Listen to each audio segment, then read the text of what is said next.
Welcome to The Spacious Place with Andrea Best, brought to you by CKJ Live. The Spacious Place is where you get to be who you really are. Not what your experiences say, not what your role as a wife or a mom says, not even what your job title says or doesn't say. You get to be who you were fearfully and wonderfully created to be. Join me as we explore the woman inside, the one who longs to be set free. Let's talk with women who journeyed and found themselves surrounded by endless amounts of opportunity. And at this point, they're unstoppable. So if you're ready to be you, truly you, make room, grab a pillow, and welcome to The Spacious Place with Andrea Best.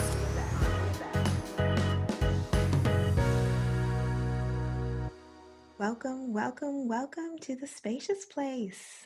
Welcome. If this is your first time joining me, welcome. If it's not, welcome back. I'm so glad to have you. Today, ladies, we are talking marriage, but we're really talking about staying connected. We're in really interesting times right now with the stay-at-home order, and things may be looking really different in our homes. And so, I want to talk about staying connected in your marriage. About 2 years ago, I wrote a blog post actually, and it was about staying connected. We had just had our son about 2 months prior, and I wanted to share some small things that were helping us to stay connected during the time of navigating through parenthood of two. And so I think that it's still so relevant. All of the things that I have on the list, I was going back and looking at it, and I'm like, yeah, those things are still helping us right now. So I think that they're still very relevant. And so I'm going to be using that as a little guide and kind of allowing those things to be adjusted a little bit. You may have to adjust them as we live in the middle of a pandemic, but I think they're still very relevant.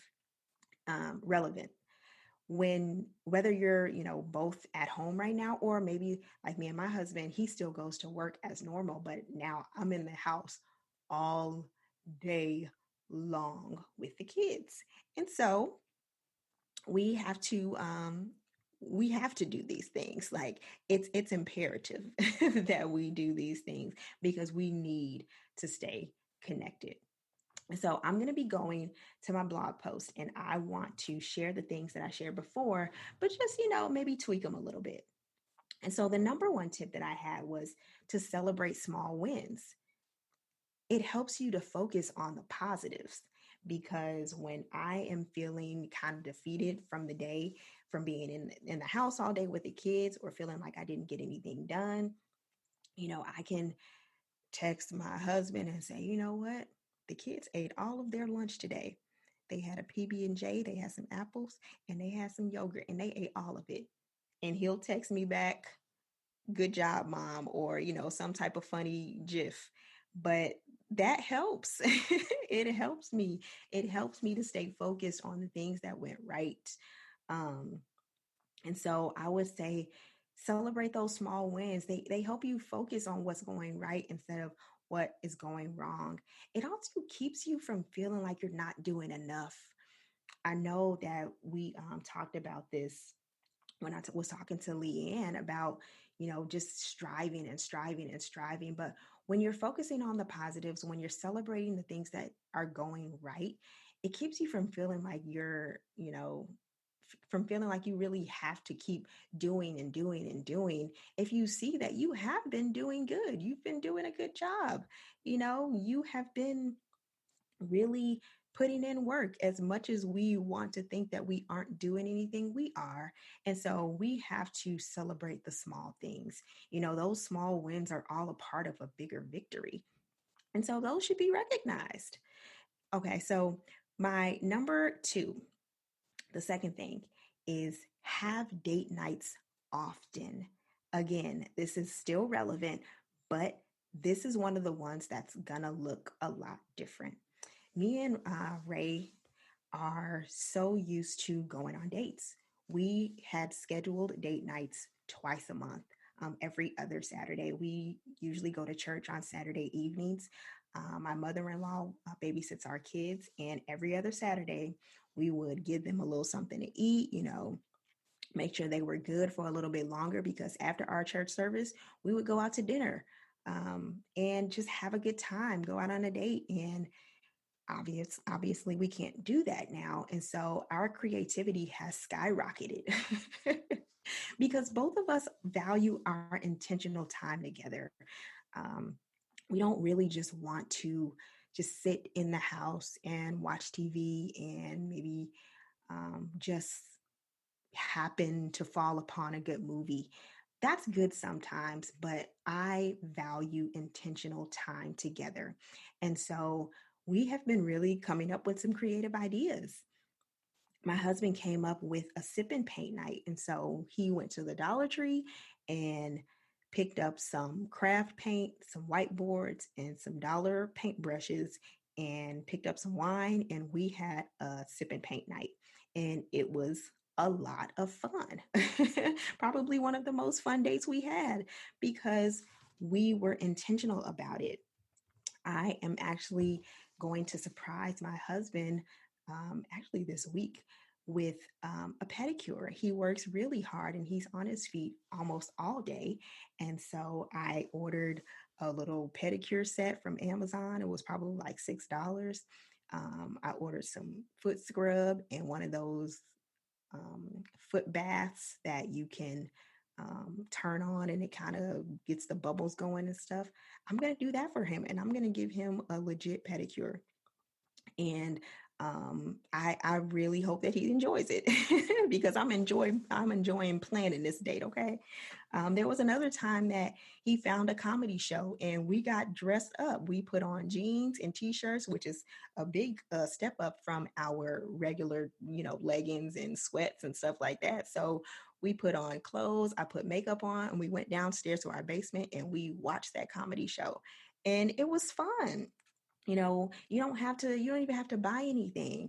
We've been Googling word games to play, word games for two, and having a lot of fun just doing that. So we have really been getting creative, but I think having those date nights, creating that intentional time together, it really makes a difference. It really does, because just having a date night period is really fruitful for your marriage. But when you can't go anywhere, you have to continue to be creative. And so we make sure that we get our date nights in, put those kids to bed. So, my number 3 point is a really simple concept, very simple, but you would be surprised, especially during these times. The number 3 point is to laugh. Laugh. That's it. Laugh, period. Um, Step away from the news, step away from social media. Um, Laughing is one of the best ways to exhale during this time. It really is good for the soul. My daughter has been helping us with this laughing point, because she's really into joke telling right now. And so now when we go to the dinner table, she is expecting us to tell her a joke. And so now me and my husband have kind of made it into a little competition. So we like, okay, what's your joke for today? What you got, daddy? He's like, okay, mommy, let me hear your joke. And so now we are at least having a guaranteed laugh once a day. And so laughing is going to be one of those things that just allows you to step away from the stressors of the circumstances that we're in, as unfortunate as they are. It's going to give you an opportunity to step away, to exhale, and to really to feel like yourself, to feel like you are you are back to, I guess, the way things used to be. Not that they will ever be that, or that even that we want them to be that, but just that you get an opportunity to just feel good. Laughter makes you feel good. And so I would say definitely laugh. Now, y'all, number 4, I'm going to talk about it, and I'm going to talk about it some more because we need this. Number 4 is to connect sexually often. And this is pandemic or not, we should be connecting with our spouses. Spontaneous, planned, whatever, just get it in, okay? And everything has changed. A lot of things have changed in our household, but this could be one thing that can remain constant. God was preparing us for this. He was preparing me and Ray for this because back in February, we challenged each other to do a 30-day intimacy challenge. And so we committed to having sex 30 days. And let me get a hand clap because we did finish the 30-day challenge, but it was more than just the physical part. It was really about the learning each other, learning more, connecting deeper. We were praying about different things that we wanted to see while experiencing this 30-day challenge. Like, I wanted to be able to know that I didn't have to respond to how I may have been feeling, oh, I got a little headache. And so I know that my husband has a desire this evening, but just allowing myself to want to be all in, regardless of how I may have been physically feeling, just knowing that that desire was there. I really wanted to push past that because sometimes that can be our crutch, and so we committed ourselves to that 30-day. And we had to take some time off because the Avon lady came. And I know y'all don't know who the Avon lady is, but that's what my daddy called my period since I was younger. Something about you you hate to see her come, but you love to see her leave, or something like that. I really don't know. I'm gonna have to ask him one day why he called her why he called it the Avon lady. I refer to her as her. I don't know, but we had to take some time off for the Avon lady, and we after that we were like, we should go for another 30, and so that's what we did. And around this time, it was the stay-at-home order was starting to be put in, and so it was something that kept us connected. We were excited to know that this was something that was going to happen, at least once a day, or night or whatever. It was something that both of us look forward to. And so if you bout it, I'm going to challenge you to a whole 30, as one of our friends called it. So, but even I want to reference the blog post. Um, Sex is something that my husband and I get to experience together. And so it gives us the opportunity to, again, intentionally connect. It's all about being intentional during these times because we can so easily allow our days to just drag on, and for the routine of just staying at home to be all there is. And so we have to be intentional. It gives us the opportunity to speak to each other without verbally speaking, or verbally speaking, if that's what you do. But whatever, it gives you the time to connect. It's something to look forward to, both of you. And so that's my number 4 point. Number 5 is priority for us. All of the other points, yes, they are definitely important. There's something that I think helps. There are things that I think help to keep you connected.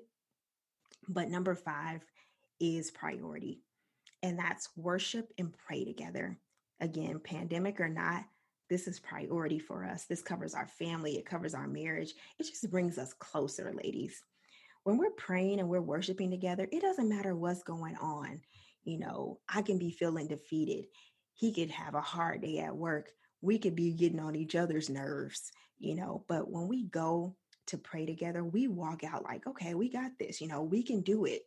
I don't know if y'all have seen that meme with, it's like a lion cub walking in and it says, walking into my prayer closet.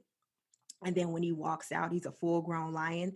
That's how we feel when we walk out of like a prayer session together. We are feeling just like we can conquer anything together. And that's why I feel like it's so important to be praying with your spouse. I know we don't have the opportunity right now to go to church and worship with our church families, but this is a time when you get to really worship with your spouse, with your husband. Take this time to soak all of that in. You know, God is pouring into you so you can be what you need for each other. And so take that time, set aside time. Again, be intentional about praying together and worshiping together. It really is what you are going to need to stay connected, to stay healthy, honestly. And I don't mean healthy, from the virus. I mean healthy in your spirit, because it's going to refuel you, put the fire underneath you that you need, put the desire that you need for each other. It's going to be what you need. Praying, worshiping together. Okay. Now, my number 6, it wasn't originally on the blog, but I added this one. And this one is disconnect. Now, I know I'm talking about staying connected, but we need to be finding time to disconnect from each other and just in order to recharge. And so that just means allow each other some space. Allow your husband to do something that he loves alone. One thing that my husband is really into right now is exercising, working out. He was a part of a CrossFit gym. And, obviously, right now they're not meeting in person, but they're doing Zoom workouts. And so sometimes I do work out with him, but he'll work out even if I'm not working out. And so I just allow him that time. Like, go ahead, homie, do what you want to do. Go work out. Sometimes he'll work out in the garage, outside, in the basement. Like, he's all in into working out. And so that's what is recharging him right now. That's what's refueling him. From a hard day at work, and just it's just hard. It's hard right now, and so that's what's refueling him. For me, it's this, being on my podcast, writing, journaling.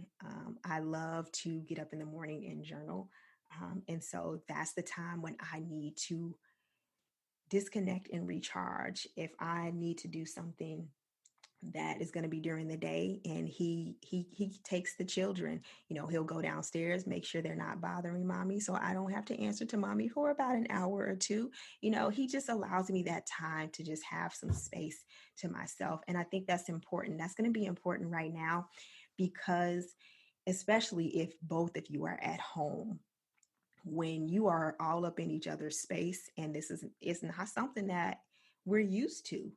We need some time to disconnect, because that is going to recharge us for each other. So let me recap these points. The first thing, celebrate small wins. That helps you focus on the positives. Those small wins, they're going to be a part of the bigger victory. Number 2, have date nights often. Get creative. They don't have to be expensive. You don't have to buy anything. Google, Pinterest, get creative, y'all. Number 3, simple concept, laugh. Find some time to step away from the news, step away from social media, and just laugh. Laugh with each other. Tell some knock knock jokes. Tell some yo mama jokes. Just laugh. Number 4, y'all know I'm all about connect sexually often. If you want to take the whole 30 challenge, I encourage you, do that. Get excited. This is something that both of you can look forward to. Number 5, everything to me and my husband, praying and worshiping together. This is going to cover you, cover your marriage, connect you to God, and connect you to each other. And then the last one was disconnect to recharge to each other. So allow each other some space. Give your husband some time to, if he wants to play video games, just let him play video games for some times. Let him get recharged. If you need to take some time away, just to do your nails or to do your hair, that's another thing that I've been, taking some interest in, is doing my hair. I just did some feed-in braids from YouTube University. So, and he just allowed me that time to have to myself. And so just take some time to disconnect in order to be recharged for each other. Ladies, I hope this encouraged you. I really do. I'm going to link the blog, the original blog. If you want to take a look at that, I'll link it either on my Facebook or my Instagram, just so you can take a look at it. Or, come back to this podcast episode. These things are still relevant, even in the times that we're in right now. They are still relevant. I'm praying for marriages for real right now. I am covering those things because I just know that it can be hard to navigate this type of territory. This is all new for us. It really is. And so I'm praying hard for marriages right now.